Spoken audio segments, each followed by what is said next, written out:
action let's go 저 건물을 찾으러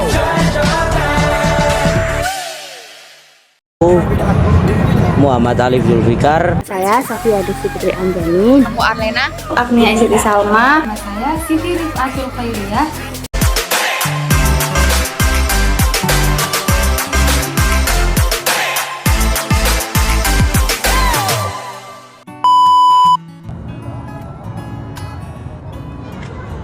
Misi Kak, boleh minta waktunya sebentar? Iya boleh. Aku izin rekam ya Kak. Aku boleh duduk toh Kak? Kenalin nih kakaknya dari mana?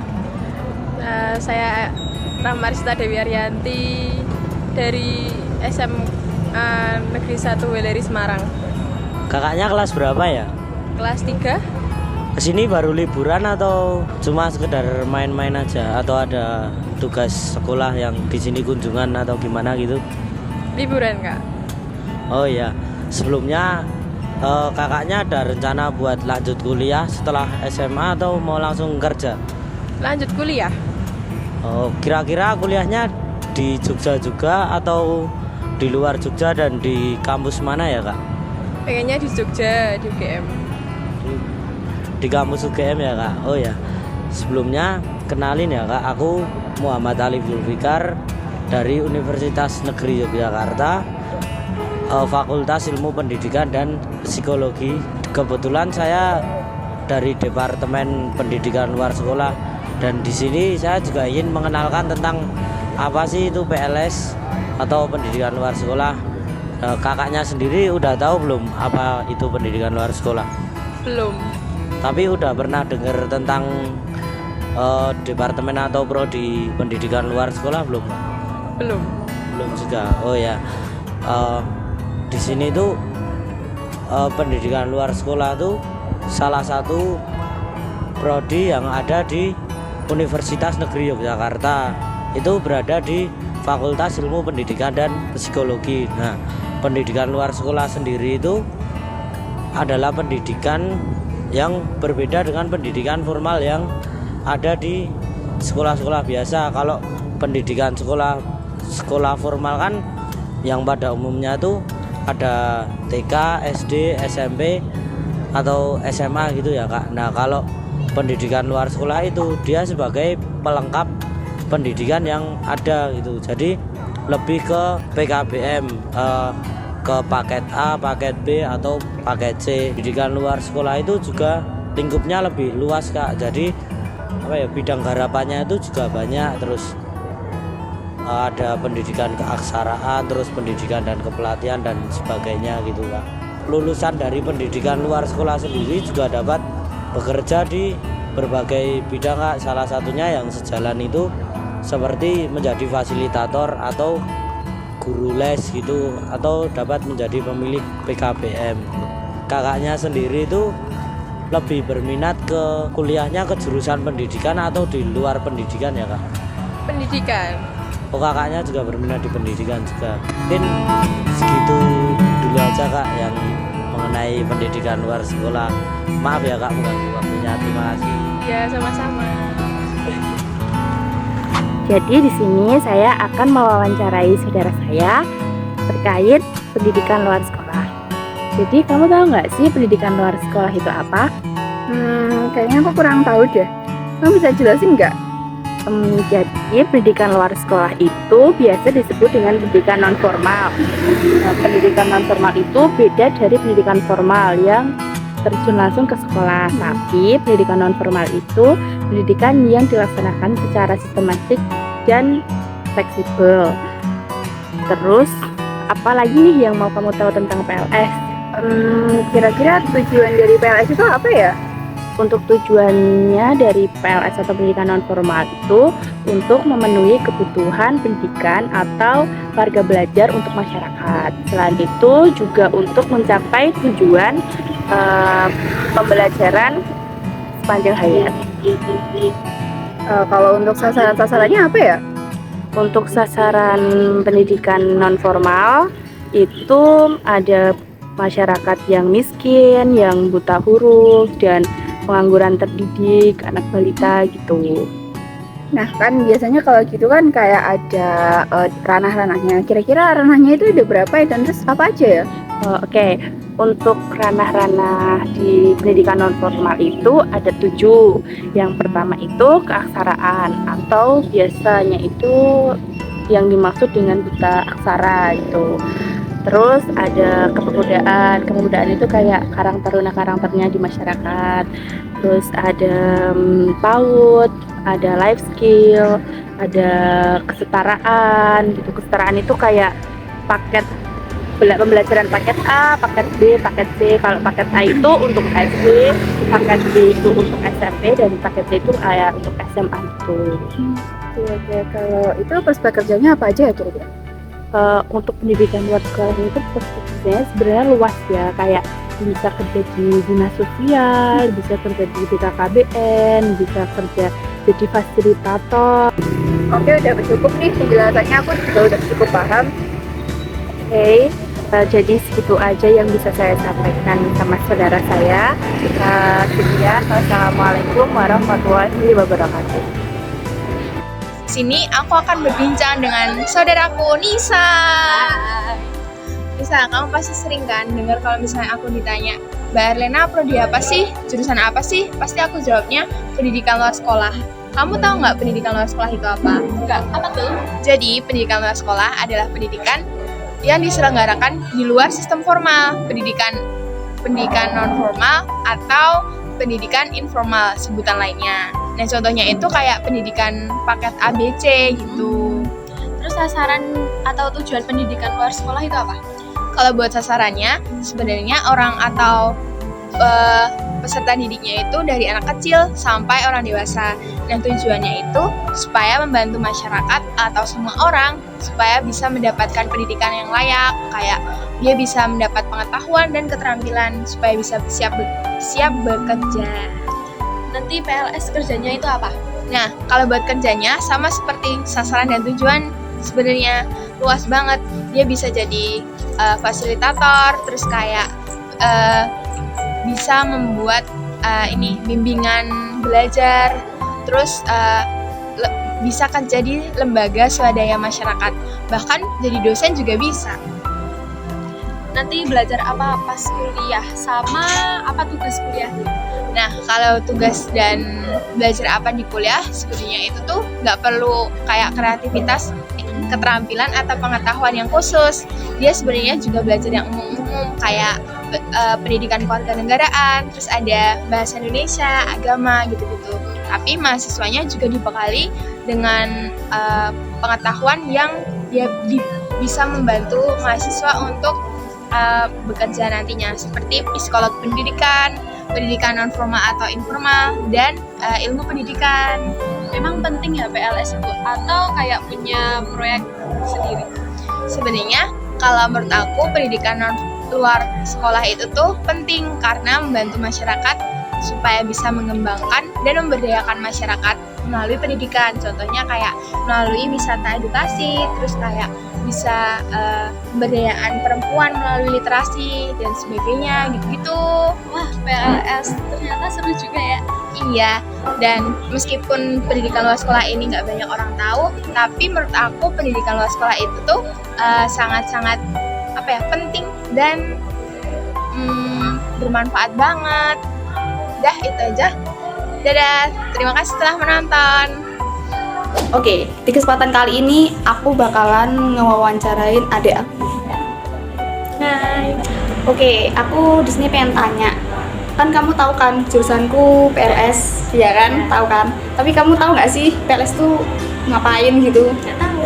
Jadi PLS itu merupakan pendidikan atau lembaga yang pelaksanaannya itu di luar jalur pendidikan formal. Jadi PLS ini dirancang untuk mengembangkan keterampilan agar peserta didiknya itu punya keterampilan, pengetahuan, sama pengalaman kerja yang mungkin di pendidikan formal itu dia nggak dapat. Cangkupan kegiatannya ini tuh banyak banget. Contohnya kayak ada bimbingan belajar, terus ada pendidikan keterampilan, terus pendidikan kesetaraan, terus PAUD, magang, gitu-gitu. Banyak banget. Oke, yang selanjutnya aku pengen tanya, kamu bertanya-tanya nggak sih tentang PLS bagi masyarakat tuh kegunaannya apa gitu? Buat apa? Oke, jadi tak jelasin. peran PLS bagi masyarakat atau bagi kita. Jadi PLS itu bisa menjadi pelengkap, penambah, dan pengganti dari pendidikan formal atau sekolah biasa. Oke, tak jelasin satu-satu ya. Jadi yang pertama itu ada PLS sebagai pelengkap atau complementary education. Jadi dia itu berfungsi sebagai kayak melengkapi kemampuan peserta didik dengan memberikan pengalaman belajar yang mungkin tidak diberikan di pendidikan formal atau sekolah biasa. Terus yang kedua itu PLS sebagai penambah atau supplementary education. Jadi dia itu PLS itu kan waktu belajarnya tuh lebih singkat ya dibandingkan sama pendidikan formal. Jadi PLS itu ada untuk jadi alternatif karena mungkin peserta didiknya itu bisa menyesuaikan dengan kebutuhan belajarnya dia sendiri. Terus yang ketiga, PLS sebagai pengganti atau substitute education, yang dimana PLS ini ada ketika peserta didik ini memiliki jadwal belajar atau kesulitan dalam proses belajar di pendidikan formal. Jadi mungkin ini bisa jadi alternatif dia untuk mengganti dari pendidikan formal ke pendidikan non formal. Jadi dalam konteks ini PLS itu membantu mengatasi kesenjangan antara pendidikan formal dan pendidikan non formal, serta mempersiapkan peserta didik itu untuk mengalami pembelajaran yang lebih holistik dan sesuai dengan kebutuhan individu mereka. Gitu. Oke, di sini aku pengen tanya, kamu tahu nggak kayak PLS tuh ntar ngapain kemana gitu? Belum tahu. Belum tahu. Oke, jadi PLS itu punya 5 ranah. Yang pertama wisata edukasi, terus pendidikan dan pelatihan, terus ada pendidikan keluarga, pemberdayaan masyarakat, sama pekerjaan sosial. Jadi aku tak jelasin ringkasnya aja ya. Jadi kalau wisata edukasi itu dia lebih menggabungkan unsur antara rekreasi dan pembelajaran. Jadi simpelnya tuh kayak bermain sambil belajar gitu. Contohnya kayak kunjungan pabrik, terus ada desa wisata kayak gitu-gitu. Terus yang kedua tentang pendidikan dan pelatihan, ini tuh mencakup kayak program-program pendidikan non formal itu yang bertujuan agar masyarakatnya itu selain dia punya pengetahuannya, dia juga bisa berlatih langsung gitu, kayak praktik langsung ke lapangan gitu. Contohnya kayak magang, terus pelatihan kerja, kayak keterampilan kayak gitu. Yang ketiga itu ada pendidikan keluarga. Jadi pendidikan ini tuh fokusnya tuh keluarga. Jadi dia meningkatkan peran dan fungsi keluarga dalam mendukung perkembangan anggota keluarganya. Contohnya itu kayak pendidikan orang tua, terus ada pendidikan moral, agama, kesehatan keluarga, terus ada parenting, terus yang keempat itu ada pemberdayaan masyarakat. Dia itu ranahnya tuh berfokusnya kepada upaya bagaimana bisa mengembangkan masyarakat itu sendiri. Kelima, itu ada pekerjaan sosial. Jadi ranah ini tuh merujuk pada berbagai kegiatan yang bertujuan untuk mengembangkan keterampilan, pengetahuan, dan perilaku peserta didik dalam konteks interaksi sosial. Ini apa Mbak? Aku mau tanya-tanya, boleh nggak? Boleh, silakan. Kamu tahu kan aku kuliah di jurusan apa di UNY? Pendidikan luar sekolah kan? Nah, kamu tahu nggak pendidikan luar sekolah itu apa? Kalau setauku sih kayak pondok pesantren, terus kayak kursus-kursus gitu ya Mbak? Ya benar.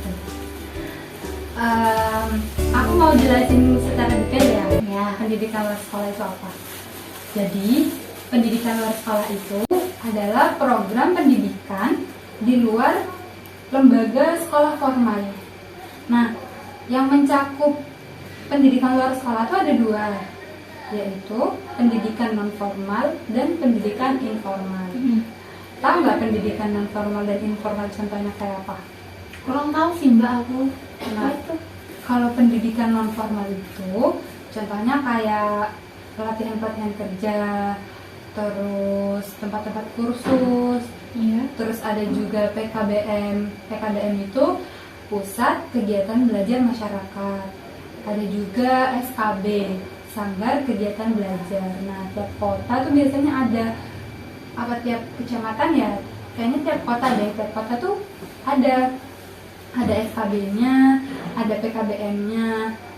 Nah, terus kalau tempat-tempat kursus tuh kayak kursus tari, kursus bahasa Inggris, kursus menjahit, terus kayak apa lagi ya,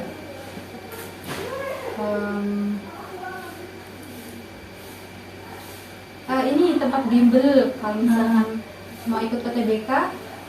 Nah kalau misalkan kamu nanti neutron gitu ya, Mbak? nanti kalau kamu ikut UTBK nanti tuh tempat bimbelnya, nah itu tuh masuk dari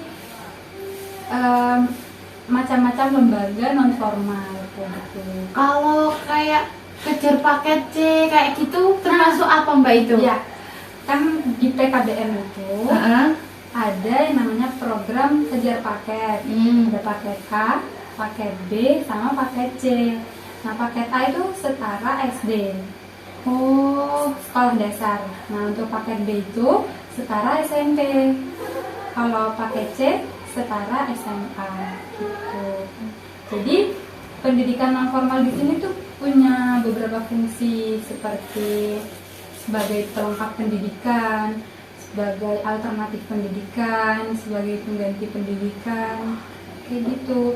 Dan orang-orang tuh sekarang mulai sadar bahwa pendidikan non formal itu sangat penting.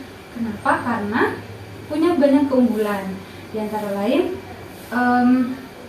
biayanya lebih terjangkau, terus waktunya lebih fleksibel. Kayak misalkan homeschooling, kamu tuh bisa bebas menentukan jadwalmu. Misal aku maunya kelas malam, nah itu bisa, jadi waktunya lebih fleksibel. Misal kamu sambil misal kamu artis nih, nah kamu waktunya untuk sekolah tuh sedikit, nah jadinya kamu menyesuaikan waktu luangmu untuk homeschooling. Nah, sekarang aku mau jelasin yang tentang pendidikan informal. Pendidikan informal tuh contohnya kayak pengajian ibu-ibu muslimat di musola-musola, atau pengajian ibu-ibu di lingkup RT kayak gitu. Terus juga pendidikan dalam sebuah keluarga, pendidikan keluarga gitu. Jadi kan biasanya tuh orang tua mendidik anaknya untuk disiplin, kayak memberi peraturan di dalam rumah, terus juga